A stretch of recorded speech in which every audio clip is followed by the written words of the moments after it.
ஆவேக்கா பொறுத்த வரைக்கும் நாம் தமிழர் கட்சி என்ன செஞ்சாலும் அது குறை தான் சொல்லும்.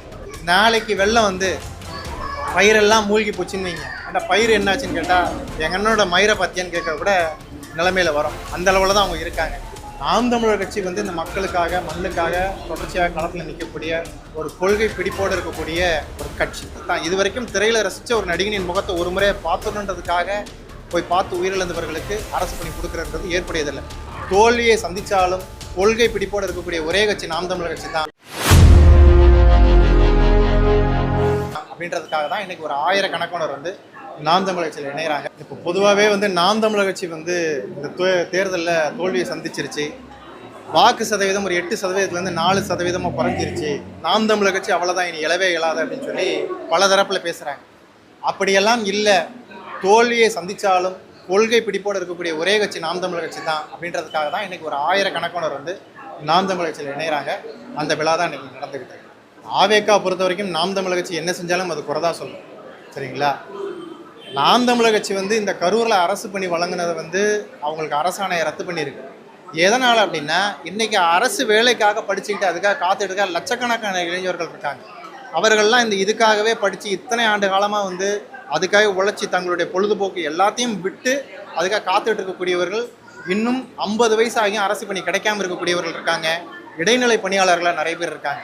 அப்படியெல்லாம் இருக்கக்கூடியவர்களுக்கு மத்தியில் ஒரு நடிகரை பார்க்குறதுக்காக, அதாவது தான் இது வரைக்கும் திரையில் ரசித்த ஒரு நடிகனின் முகத்தை ஒரு முறை பார்த்துணுன்றதுக்காக போய் பார்த்து உயிரிழந்தவர்களுக்கு அரசு பணி கொடுக்குறது ஏற்புடையதில்லை.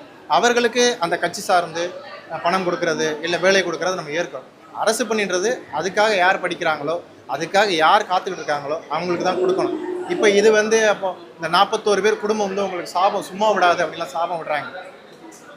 அரசு பணியாக காத்துக்கிட்டு இருக்கக்கூடிய பல லட்சம் பேர் வந்து நாம் தமிழர் கட்சியை வாழ்த்துவாங்க.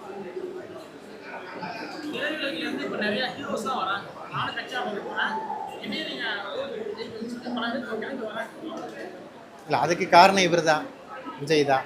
எப்படி ஐயா எம்ஜிஆர் அவர்கள் திரையுலகத்தில் வென்ற பிறகு பல நடிகர்கள் கட்சி ஆரம்பித்து காணாமல் போனாங்களோ, இது ஒரு இயற்கை பேரிடர் மாதிரி, இது ஒரு தேர்தல் பேரிடர்.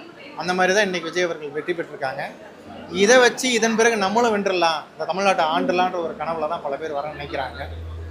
அது வந்து கனவாகவே போகிறதுக்கான வாய்ப்புகள் தான் அதிகமாக இருக்குது. நாம் தமிழர் கட்சி வந்து இந்த மக்களுக்காக மண்ணுக்காக தொடர்ச்சியாக களத்தில் நிற்கக்கூடிய ஒரு கொள்கை பிடிப்போடு இருக்கக்கூடிய ஒரு கட்சி. தாவேக்கா வந்து பார்த்திங்கன்னா ஒரு ரசிக மனப்பான்மையில் தான் இன்னுமே இருக்காங்க.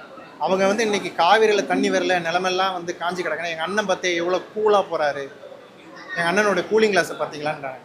அவர் வந்து இன்றைக்கி வந்து வெயில் வந்து இவ்வளோ வெக்கையாக இருக்குது, இந்த மாதிரி பிரச்சனைகள்லாம் இருக்குது, இவ்வளோ ஹாட்டாக இருக்குன்னா எங்கள் அண்ணன் எவ்வளோ ஹாட்டாக பேசுகிறாரு பார்த்தீங்களா, அவரோட ஆக்ஷன் எவ்வளோ ஹாட்டாக இருந்தது பார்த்தீங்கன்னா.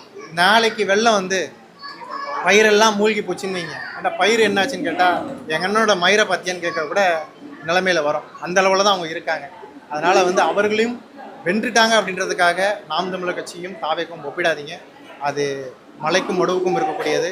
நாம் தமிழர் கட்சி மலை போன்றது, கொள்கை பிடிப்பில் தாவேக்கான்றது ஒரு மடு போன்றது. காவிரி நீர் வந்து இப்போ என்ன சொல்கிறாங்கன்னா, வளங்கள் எல்லாம் இயற்கை வளங்கள் அனைத்தும் பொதுவானது அப்படின்னு சொல்லி கர்நாடக முதல்வர் சொல்கிறார். சரி, நான் சொல்கிறேன், இயற்கை வளங்கள் அனைத்தும் பொதுவானது தான். 5 ஆண்டுகளும் பொதுவாக இருக்குமா? விஜய் அவர்கள் ஆட்சியில் இருக்கக்கூடிய 5 ஆண்டுகளும் இந்த இயற்கை வளங்கள்லாம் பொதுவாக இருக்குமா? இப்போ அங்கே வந்து மழை வந்து வெள்ளம் வரப்போகுது. அப்போ அவனுக்கு மடியில் கணம் இருக்கிறனால திறந்து விடலாம், வேற ஒரு காரணமும் கிடையாது. எப்படியாவது வந்து தன் ஊரை பாதுகாத்துக்கணுன்றதுக்காக திறந்து விடுறான். காவிரியில் நம்ம கேட்குறது உபரி நீர் இல்லை, நம்மளோட உரிமை நீரை கேட்குறோம். இப்போ அவங்க கொடுக்குற உபரி நீர் தான். இந்த வெள்ளம் முடிஞ்சதுக்கப்புறமும் நமக்கு தரக்கூடிய தண்ணீரை தருவாங்களான்னு கேட்டால் தரமாட்டாங்க, வாய்ப்பு கிடையாது. அவர்களுக்கு என்ன தெரியும்? குறுவை சாகுபடினா என்னன்னு தெரியுமா? எந்த நேரத்தில் காவிரி தண்ணீர் நமக்கு தேவைன்னு இருக்குமா? அந்த அந்த காலத்தில் கிடைக்காத ஒரு எதுவுமே வந்து பயனளிக்காது. அந்த மாதிரி தான் சாகுபடிலாம் முடிஞ்சதுக்கப்புறம் இந்த தண்ணி வந்துருக்கு. அதுதான் சொல்கிறேன், அவங்க உபரி நீரை தான் திறந்து விட்டுறாங்க. இந்த தண்ணி அங்கே இருந்தது. இதுக்கு முன்னாடி என்ன பண்ணாங்கன்னா, ஆலை கழிவுகளை திறந்து விட்டாங்க. இப்போ வெள்ளம் வந்துடக்கூடாதுன்றக்காக திறந்து விடுறாங்க. அதை இங்கே இருக்கக்கூடியவங்க பயிர் விட்டுட்டு இருக்காங்க.